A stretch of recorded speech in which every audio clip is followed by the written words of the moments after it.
तो इस कहानी की शुरुआत होती है सियोंग से।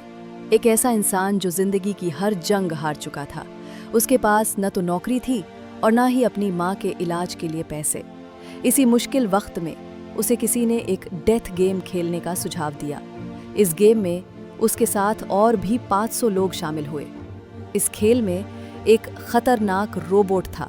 जो भी जरा सी भी गलती करता वो रोबोट उसे मार देता था। गेम जीतने और जिंदा बचने के लिए सियोंग ने यहाँ तक कि एक बूढ़े कैंसर के मरीज को भी धोखा दिया और आखिरकार वही इस गेम का अकेला विजेता बना। बाकी सारे लोग इस खेल में मारे गए थे। गेम जीतने के बाद सियोंग के पास करोड़ों रुपए आ गए, लेकिन उसने उन पैसों को छुआ तक नहीं। उसे लगता था कि उसकी वजह से 500 लोग मारे गए और उसे इस बात का गहरा दुख था। फिर उसे एक भयानक सच्चाई का पता चला कि अमीर लोग बस अपने मजे के लिए गरीबों की जान से खेलते हैं। उन्हें ऐसे खतरनाक गेम्स में फंसाते हैं और उनका मनोरंजन करते हैं। सियोंग ने फैसला कर लिया कि अब वो इस गेम को हमेशा के लिए बंद करवा कर ही दम लेगा। इसके बाद कहानी में एक नया किरदार आता है, जिन्हू, एक पुलिस वाला जिसका भाई लापता हो चुका था। जब वो अपने भाई की तलाश करता है तो उसे उसके कमरे में स्क्विड गेम का कार्ड मिलता है। धीरे धीरे उसे पता चलता है कि इस गेम में जो लोग हारते हैं उन्हें बेरहमी से मार दिया जाता है और जो किसी तरह बच भी जाते हैं उनके अंग निकालकर बेच दिए जाते हैं। जिन्हू को भी पकड़ लिया जाता है और गेम चलाने वाला जो फ्रंट मैन था वो कोई और नहीं बल्कि जिन्हू का अपना भाई निकलता है। ये देखकर हर कोई हैरान रह जाता है। सीजन 2 में दिखाया गया कि सियोंग, जो इस गेम का पहला विजेता था, समझ गया था कि ये खेल फिर से शुरू होने वाला है और इस बार वो इसे दोहराने नहीं देना चाहता। वो अपना सारा पैसा और ताकत अब इस खेल को रोकने में लगाना चाहता है। वो अपने जैसे दूसरे प्लेयर्स को इकट्ठा करता है और प्लान बनाता है कि इस बार वे खुद गार्ड्स पर हमला करेंगे। प्लेयर्स आपस में झगड़ा करने का नाटक करते हैं और जैसे ही गार्ड्स उन्हें रोकने आते हैं वे उन पर हमला करके उनकी गन्स छीन लेते हैं। अब उनके पास भी हथियार होते हैं और वे गेम के खिलाफ युद्ध शुरू कर देते हैं। इस भयंकर लड़ाई में सियोंग और उसका दोस्त कंट्रोल रूम तक पहुंच जाते हैं ताकि गेम को चलाने वालों को खत्म कर सकें। लेकिन कंट्रोल रूम का रास्ता उन्हें नहीं मिलता और उनकी गोलियां भी खत्म हो जाती हैं। तभी अचानक सामने आता है फ्रंटमैन, जो दरअसल खुद को छिपाए हुए वही आदमी है। वो सियोंग के सामने आता है और उसके दोस्त को उसकी आंखों के सामने मार देता है। सियोंग हार मानने के कगार पर होता है और यहीं पर सीजन 2 खत्म हो जाता है। सीजन 3 की शुरुआत वहीं से होती है। अब लड़ाई खत्म हो चुकी होती है और खिलाड़ी हार मान चुके होते हैं। इस युद्ध में सिर्फ 60 लोग ही जिंदा बचते हैं। कई गार्ड्स भी मारे गए होते हैं। सियोंग को हथकड़ियों में बांधकर बिठा दिया जाता है और उसे किसी भी एक्टिविटी में हिस्सा लेने से मना कर दिया जाता है। सारे खिलाड़ी उसकी हार पर दुख जताते हैं। वे बताते हैं कि ली नाम का प्लेयर नीचे से गन लाने गया था, लेकिन डर की वजह से ऊपर ही नहीं आया और उनकी बंदूकें खत्म हो गईं। यही वजह थी कि वे जंग हार गए। फिर वो तांत्रिक औरत आती है और सियोंग को चिढ़ाती है कि मैंने कहा था ये कुछ नहीं कर सकता। गुस्से में आकर सियोंग उसका गला दबाने लगता है, लेकिन बाकी लोग उसे रोक लेते हैं। अब वो पूरी रात ली को घूरता रहता है, जिससे ली भी डरने लगता है। फिर वोटिंग होती है और ज्यादातर लोग गेम को जारी रखना चाहते हैं। ये देखकर सियोंग और भी दुखी हो जाता है। खैर, अब गेम तो खेलना ही था। सुबह होते ही सब गेम रूम की तरफ बढ़ते हैं और रास्ते में उन्हें उन सारे मरे हुए लोगों की लाशें दिखाई देती हैं। इसकी जो लोग पिछली लड़ाई में मारे गए थे उनकी लाशें लटकी हुई नजर आती हैं। ये नज़ारा इतना डरावना था कि देखने वालों की रूह कांप जाए। खैर, सभी को गेम रूम में ले जाया गया जहां उन्हें गेम के नियम बताए गए। वहां एक बड़ी सी बॉल रखी थी जिसमें 2 रंग की गेंदें थी, एक लाल और एक नीली। हर इंसान को एक बॉल चुननी थी और जिस रंग की बॉल उसे मिलती वो उसी टीम का हिस्सा बन जाता। यानी लाल बॉल वालों की रेड टीम और नीली बॉल वालों की ब्लू टीम बन गई। दूसरी ओर हमें नियोल को दिखाया गया, वही गार्ड जो पिछले सीजन में लोगों को जानबूझकर मार देती थी ताकि उनके अंग तस्करी में इस्तेमाल ना किए जा सके। लेकिन आज उसने एक इंसान को नहीं मारा जिसे सबने मरा हुआ समझ लिया था।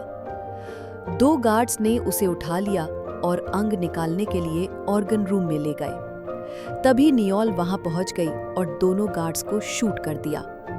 उसने डॉक्टर को धमकी दी कि इस आदमी का इलाज करो वरना तुम्हें भी मार दूंगी। अब दोनों टीम्स बन चुकी थी। गेम कुछ छुपम छुपाई जैसा था। गार्ड्स ने बताया कि इस बार ब्लू टीम को छिपना है और रेड टीम को उन्हें ढूंढ कर मारना है। हर रेड टीम के सदस्य के लिए कम से कम एक ब्लू टीम के सदस्य को मारना जरूरी था। अगर कोई रेड टीम वाला किसी को नहीं मारता तो गेम के अंत में उसी को मार दिया जाएगा। रेड टीम को चाकू दिए गए और ब्लू टीम को चाबियां मिली। ये चाबियां उन दरवाजों की थीं जो अंदर बने थे, जिनके पीछे छुपकर वो अपनी जान बचा सकते थे। इसलिए इस गेम का नाम था keys and knives. Seong red team में था, उसके पास चाकू था और वो ली को ढूंढ रहा था, जिससे उसे सबसे ज्यादा गुस्सा था। ली ब्लू टीम में था और डर के मारे जल्दी से छिपने की कोशिश कर रहा था।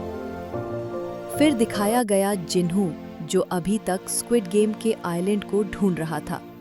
उसकी असफलता की सबसे बड़ी वजह उसका पार्टनर था, जो दरअसल उसी के भाई फ्रंटमैन का भेजा हुआ आदमी था। फ्रंटमैन ने अपने भाई की हिफाजत के लिए ये चाल चली थी। दूसरी ओर गेम शुरू हो चुका था।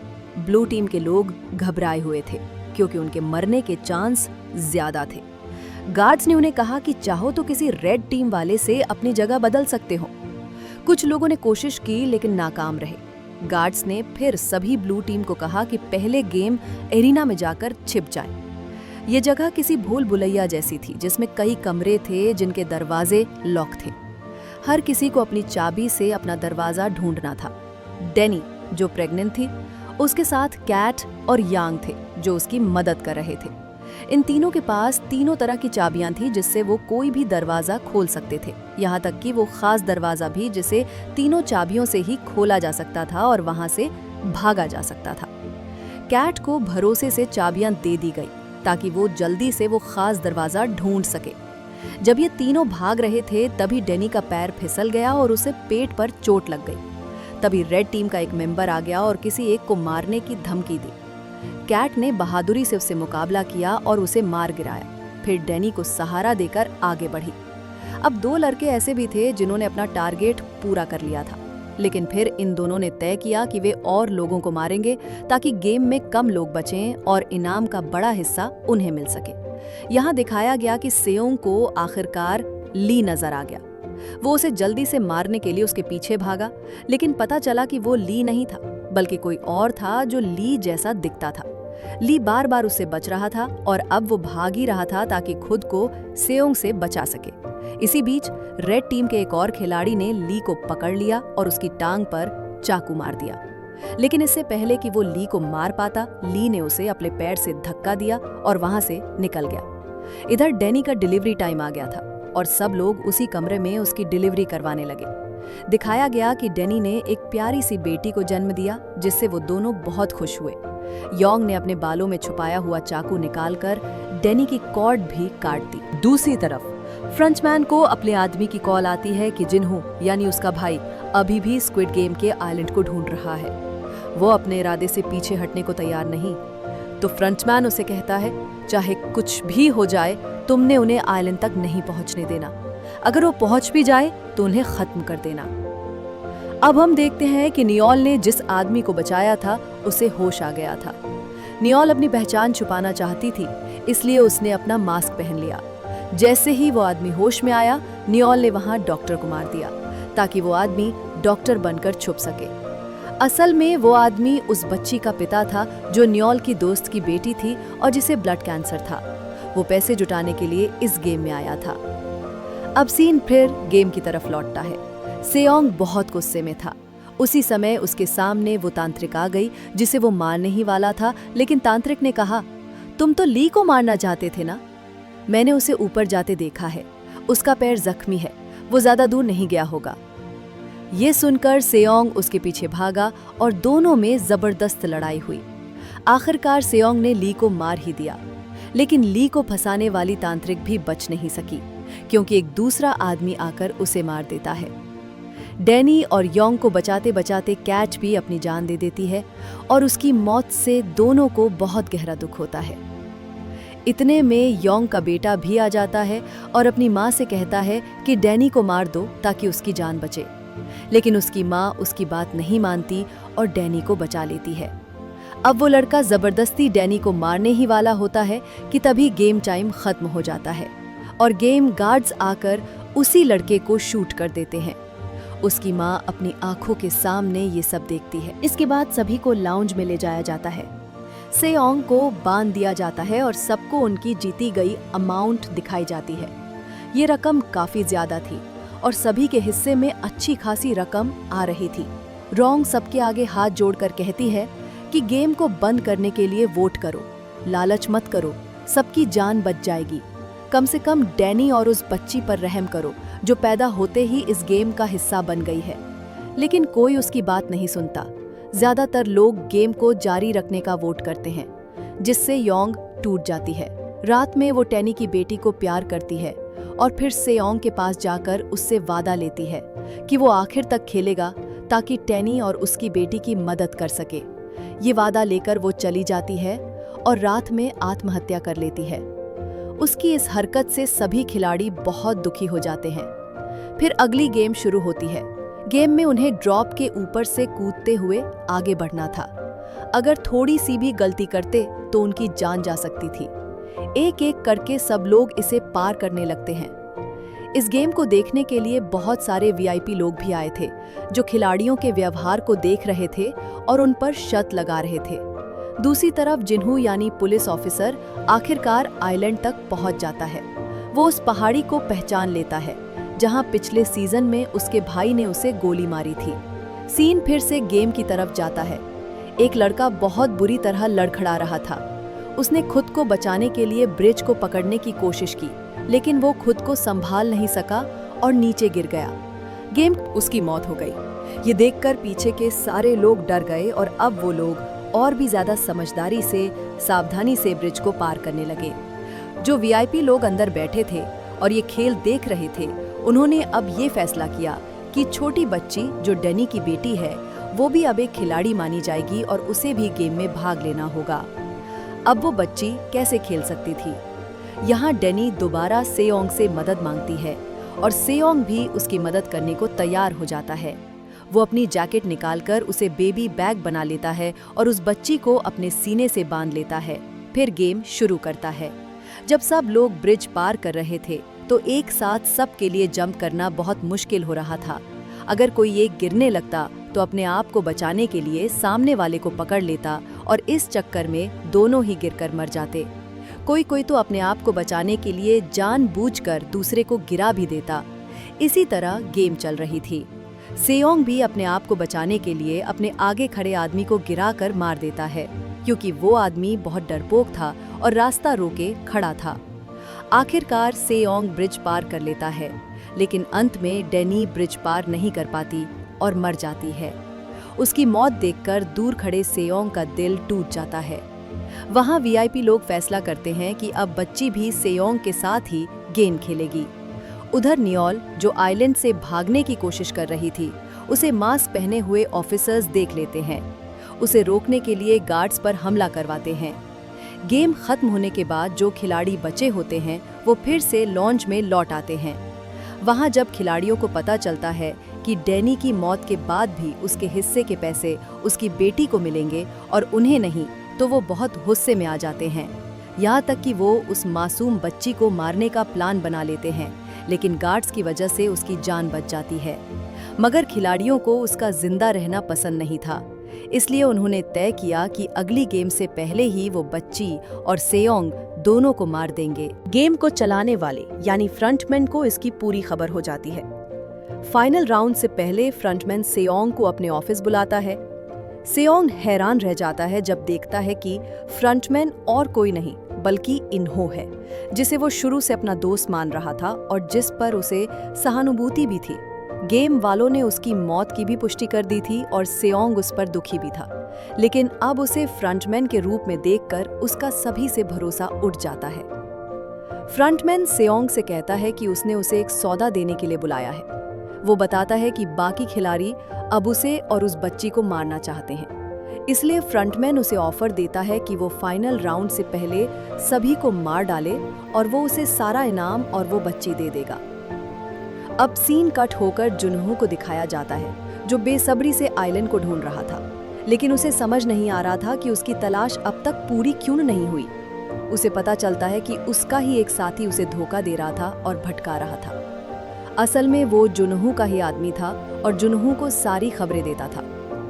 वो पकड़ा जाता है और जुनहो गुस्से में आकर उससे लड़ने लगता है। वो आदमी भी सभी को मारना चाहता था, क्योंकि उसे यही आदेश दिए गए थे कि अगर पुलिस वाले आइलैंड तक पहुंचे तो उन्हें मार दिया जाए, लेकिन लड़ाई में वो आदमी खुद ही मारा जाता है। इधर नियोल, जिस पर गार्ड्स ने हमला किया था, वो उनके साथ एक डील करती है कि अगर वो अपनी जान बचाना चाहती है तो आइलैंड वापस आ जाए। वो मान जाती है, लेकिन जाने से पहले उस बच्ची के पापा को वहां से निकालने में कामयाब हो जाती है। वो आइलैंड वापस जाकर एक सीक्रेट रूम में घुसती है और ऑफिसर्स को गन पॉइंट पर ले लेती है। कुछ को मारते हुए और कुछ से लड़ते हुए वो ऑफिसर्स को मजबूर करती है कि उस आदमी से जुड़ी सारी जानकारी और सबूत मिटा दिए जाएं। वो अपने इस मिशन में कामयाब भी हो जाती है। इधर रात में दिखाया जाता है कि सेओंग अब भी सोच रहा था कि उसे क्या करना चाहिए। क्या उसे वाकई सभी खिलाड़ियों को मार देना चाहिए? वो इसी सोच में चाकू लिए सबके बेड्स तक जाता है, लेकिन मारने से पहले उसका ज़मीर उसे रोकता है। उसे एहसास होता है कि वो कोई कातिल नहीं है और वो सभी को मारने का फैसला छोड़ देता है। सियांग उसे देखकर सोच रहा था जब उसे 2015 की गेम में यही ऑफर दी गई थी। उसने उस वक्त ये ऑफर स्वीकार कर ली थी और सबको मार दिया था, लेकिन अब सियांग को देखकर उसे महसूस हुआ कि हर कोई लालची नहीं होता। अगले दिन एक और गेम शुरू होती है। ये गेम पहले गेम से ज्यादा अजीब थी। यहाँ 3 जहाजों जैसे टावर बने हुए थे जिन पर चढ़ना था। हर किसी को अपनी जान बचाने के लिए अपने ही साथियों को धोखा देना था। उन्हें अपने साथियों को नीचे फेंकना था ताकि खुद बच सकें। यही जैक सबको ये बात बताता है कि वो उसी बच्ची का असली पिता है जिसे वो अब बचाना चाहता है। उसे बचाने के लिए जैक सबसे पहले एक छड़ी उठाकर एक बूढ़े आदमी को धक्का देता है और नीचे गिरा देता है। फिर वो एक और आदमी को मारने लगता है। बाकी लोग भी अपनी जान बचाने के लिए आपस में लड़ने लगते हैं। जो किसी को नीचे गिराने में सफल हो जाता वो एक राउंड जीत जाता। जैक सबसे ज्यादा लोगों को मारकर नीचे गिरा रहा था ताकि उसकी इनामी रकम ज्यादा हो जाए। इन्हीं राउंड्स के बीच एक आदमी खुद ही अपनी जान दे देता, सिर्फ उस बच्ची को बचाने के लिए। इसके बाद जैक फिर एक आदमी पर चाकू से हमला करता है और उसे भी मारकर नीचे फेंक देता है। इस तरह एक एक करके सब मारे जाते हैं।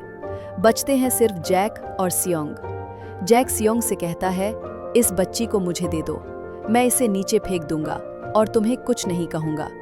लेकिन सियोंग को वो बच्ची बहुत प्यारी लगने लगी थी। वो उसे किसी भी खतरे में नहीं डाल सकता था। इस बात को लेकर दोनों में लड़ाई हो जाती है।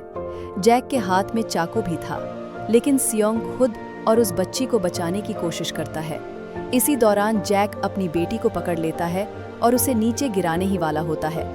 वीआईपी लोग जैक का व्यवहार ध्यान से देख रहे थे। सियोंग उससे विनती करता है कि बच्ची को मत फेंको। आखिरकार सियोंग जैक को धक्का देता है और बच्ची को पकड़ने के लिए अपनी जैकेट थाम लेता है। उसमें बच्ची थी। सियोंग चाहता तो गिरते हुए जैक की जान बचा सकता था, लेकिन उसने ऐसा नहीं किया। जैक नीचे गिरकर मर जाता है। अब फाइनल राउंड में हमें सॉन्ग दिखता है जो बच्ची के साथ होता है। इस आइलैंड के बाहर सॉन्ग आखिरकार वहां तक पहुंच ही जाता है। वो उस आदमी को भी देखता है जिसे नियोल ने बाहर निकाला था और उसे बचा लेता है। फिर सभी गार्ड्स के साथ आइलैंड पर स्क्विड गेम की तलाशी के लिए निकल पड़ता है। गेम के अंदर फाइनल राउंड में सॉन्ग के हाथ में वो बच्ची होती है और वो गहरी सोच में डूबा होता है। वीआईपी लोग इंसानी व्यवहार को ध्यान से देख रहे होते हैं। वे शर्त लगाते हैं कि सॉन्ग बच्ची को मार देगा ताकि इनामी रकम और अपनी जान दोनों बचा सके। सॉन्ग सोच में पड़ जाता है और फाइनल राउंड का बटन दबा देता है। सभी वीआईपी चौंक जाते हैं। सब यही सोच रहे थे कि वो बच्ची को नीचे गिरा देगा, लेकिन सॉन्ग बच्ची को एक तरफ रख देता है और खुद ही अपनी जान ले लेता है। वो खुद टावर से कूद जाता है। ये देखकर सारे वीआईपी, यहाँ तक कि फ्रंटमैन भी चौंक जाते हैं। सॉन्ग ने साबित कर दिया था कि वो अब भी एक इंसान है, जानवर नहीं। इंसानियत उसके अंदर अब भी जिंदा थी। फ्रंटमैन उसकी मौत से बहुत परेशान हो जाता है। सॉन्ग 2 बार गेम जीत चुका था, उसके पास बहुत पैसा था, वो आराम की जिंदगी जी सकता था, लेकिन उसने इंसानियत चुनी और एक मासूम बच्ची को बचाने के लिए अपनी जान दे दी। अब फ्रंटमैन खुद से सवाल करता है कि उसकी इंसानियत कहाँ खो गई। उसने तो बस एक ही गेम जीती थी। वो गेम की जगह पर जाता है और बच्ची को अपनी गोद में उठा लेता है और सॉन्ग के बारे में सोचता है। इसी दौरान जूनू वहां पहुंचता है, जो आखिर अपने भाई को ढूंढ ही लेता है। वो पीछे से अपने भाई पर बंदूक तान देता है। उसे नहीं पता था कि उसके भाई के हाथ में बच्ची है। वो उसे अपराधी मानकर मारना चाहता था, पर नहीं मार पाता क्योंकि वो उसका अपना भाई था। रोते हुए वो चीख कर पूछता है, तुमने ये सब क्यों किया? यूनहो को अब पता चल जाता है कि पुलिस आ चुकी है। वो तुरंत सबूत मिटाने के लिए गेम की जगह को उड़ाने का आदेश दे देता है। कई जगह बम लगाए जाते हैं और 30 मिनट का टाइमर सेट किया जाता है। वीआईपी लोग, फ्रंटमैन और नियोल वहां से निकल जाते हैं। फैसिलिटी पूरी तरह तबाह हो जाती है, गेम खत्म हो जाता है। 6 महीने बाद दिखाया जाता है कि जूनहो अपने घर पहुंचता है और एक पार्सल रिसीव करता है। उसमें वही बच्ची थी और साथ में पूरी इनामी रकम भी, क्योंकि यूनहो को लगता था कि उसका भाई एक अच्छी जिंदगी का हकदार था और ये बच्ची भी, जिसे अब जूनू ही एक अच्छी जिंदगी दे सकता है। फ्रंटमैन सॉन्ग की बेटी से मिलता है। वो उसे सॉन्ग की मौत की खबर देता है और साथ में एक कार्ड भी देता है जिसमें पूरी इनामी रकम का जिक्र होता है। फिर जब वो जाने लगता है तो उसे गली में एक लड़की दिखती है जो दाची गेम खेलकर लोगों को स्क्विड गेम का खिलाड़ी बना रही होती है। ये देखकर इन्हों समझ जाता है कि भले ही वो फैसिलिटी खत्म हो गई हो, लेकिन स्क्विड गेम खत्म नहीं हुआ। अब ये पूरी दुनिया में चलेगा, अगली बार अमेरिका में, और यहीं पर ये सीजन खत्म हो जाता है। इस पूरी कहानी में सॉन्ग ने हमें सिखा दिया कि जीत सिर्फ पैसे की नहीं होती, असली जीत इंसानियत की होती है। जब हर कोई लालच में अंधा हो रहा था, तब भी सॉन्ग ने अपने अंदर के इंसान को मरने नहीं दिया। उसे दिखा दिया कि एक मासूम जान को बचाने के लिए अपनी जान देना भी हार नहीं, बल्कि सबसे बड़ी जीत होती है। ये कहानी हमें यही सिखाती है कि हालात चाहे जैसे भी हों, अगर दिल में इंसानियत जिंदा हो तो आप सबसे अलग, सबसे ऊंचे खड़े होते हैं। अगर आप इसका सीजन 1 और सीजन 2 देखना चाहते हैं तो उसका लिंक डिस्क्रिप्शन में मौजूद है। अगर आपको ये कहानी पसंद आई हो तो वीडियो को लाइक करें और हमारे चैनल द लास्ट चैप्टर को सब्सक्राइब करना ना भूलें। मिलते हैं अगली वीडियो में एक नए चैप्टर के साथ।